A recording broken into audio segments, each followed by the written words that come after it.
Aljamain Sterling versus Sean O'Malley is one of the most anticipated fights of the summer, and fighters see it being everything from a mismatch to an upset win, as the two best bantamweights on the planet throw down.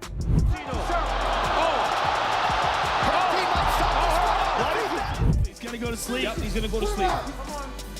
He's gonna tap. Now let's kick things off with the former bantamweight champ.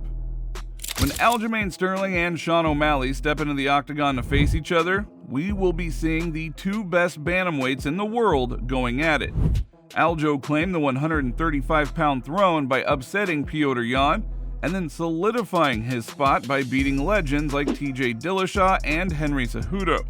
While O'Malley's rise to the top has seemed inevitable from day one, he did get his big break after winning a closely contested fight against Yan and establishing himself as the #1 contender.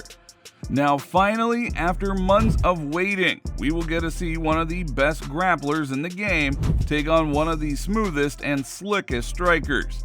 This intriguing matchup has the entire mixed martial arts world on the edge of their seats, as pros see the fight going many different ways. So it's only right that we kick off the predictions with the former two-division champ, Triple C himself, Henry Cejudo. Now, as most of you are well aware, Cejudo had the chance to reclaim his belt earlier this year and set himself up for some big money fight against the Suga Sean. But he ultimately came up on the short end, and he now has to settle for breaking down this upcoming title fight instead. So let's take a listen to what Cejudo has to say.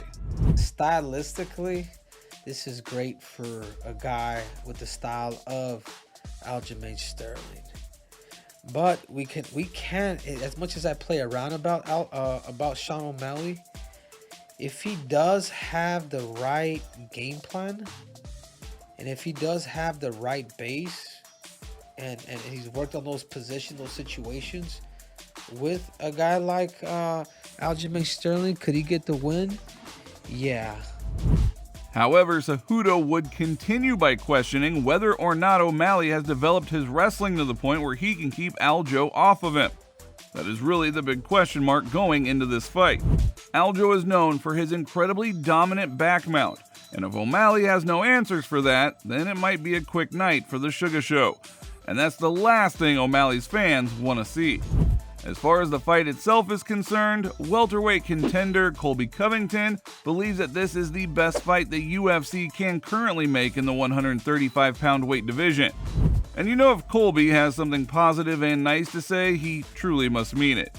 Just take a listen to what Chaos had to say. You know, in that stylistic matchup with Sean O'Malley and Aljo, you know, it's a great fight. You know, I actually like both fighters, to be honest. You know, I think they're both great fighters. Aljo's a great champion. You know, he's left a great history and legacy so far. And Sean's on the come up, and you know, he's leaving a great legacy. And you know, he's gonna put a stamp on fights. So that's an exciting guy you can't ever count out. So I think that would be a great, highly anticipated fight, and the best thing for the bantamweight division. Now, of course, Colby is 100% correct. The 135-pound division might be the most stacked weight class in all of MMA, and Aljo and O'Malley sit at the very top. So even if you are not a fan of these guys in particular, you can't help but respect the high level of MMA that will be on display. And the crazy thing is that we almost didn't even see this fight happen because of some negotiation issues. Dana White even called out the champ for being difficult to work with. Aljo's willingness to stand up for himself despite the outside pressure might be what makes him so special. Chael Sonnen also thinks that it's Aljo's mindset that differentiates him from his fellow bantamweights. Just take a listen to what Sonnen has to say. Sterling has put himself in a position where it has not gone to his head, and he's not out there to defend anything. He's out there to win something. Whatever that is, but that's the frame of mind where he believes he does his best work, and he's right. He has correctly identified that. So he has created an environment to change the expectation. Now, the subtle change in expectation keeps Aljo hungry to prove his doubters wrong, even though he already is the UFC champion. But make no mistakes about it, it's Aljo's incredible skills which have carried him to the top. A fact that O'Malley's coach Tim Welch understands very well, as he called Aljo the most dangerous matchup for the Suga Sean. Just take a listen to what Welch had to say. He's just so athletic. He's long, he's strong, and he's not just a good wrestler. He's a good wrestler with good jiu-jitsu, and he's very funky. He's very funky. He switches stance, he throws spazzy things, and he's good at chaining his wrestling together. He's the most dangerous bantamweight there's ever been, in my opinion. Now, it is good to know that the O'Malley camp is taking this fight seriously. In the past, Aljo's opponents have underestimated him and paid the price. But Aljo will also be facing one of the most dangerous strikers in the game, something that former two-division champ turned color commentator Daniel Cormier believes presents unique issues for the champ. This is what DC had to say, with a little bit of a Joe Rogan breakdown at the end as well. Sean O'Malley, but Sean O'Malley presents a lot of unique issues for Aljamain Sterling.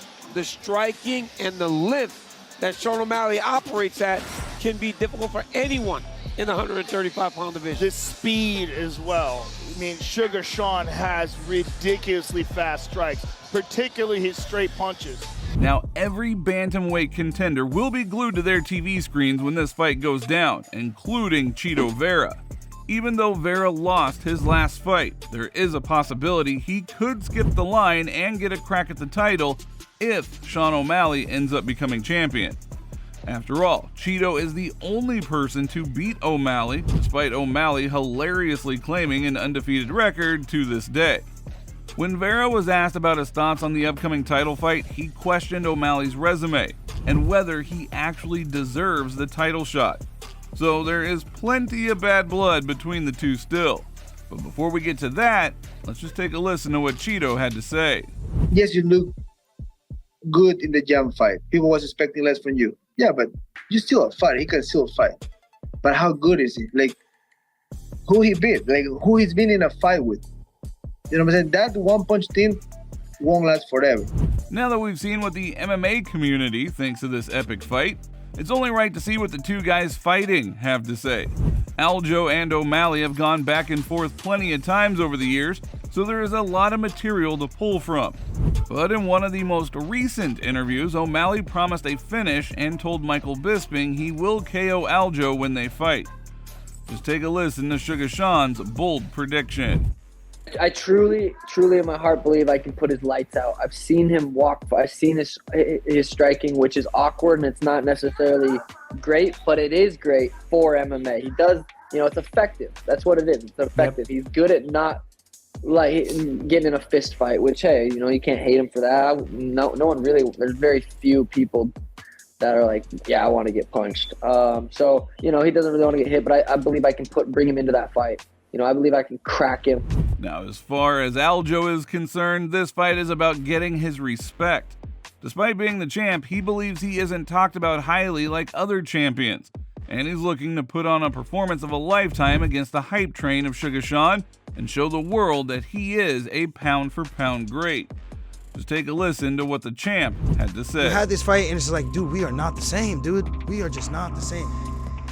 I've cut my teeth in this sport and in this division. What am I, 15-3 now? It's like, what are we even talking about? I got the resume. So I don't think Sean deserved the spot. Now, fight fans won't have to wait around too much longer to see these two throw down in the middle of the octagon, as UFC 292 is only a few weeks away. Either we will see Aljo's dominant reign continue, or we'll officially usher in the Suga Sean era, especially if his bold prediction comes true. Now, if you enjoyed this video, then please give it a like, and don't forget to subscribe to the channel, hit that little bell beside it so that you're notified the next time we upload a new video. And with that being said, you just watched us break down fighters predicting Aljamain Sterling versus Sean O'Malley. We'll see you next time.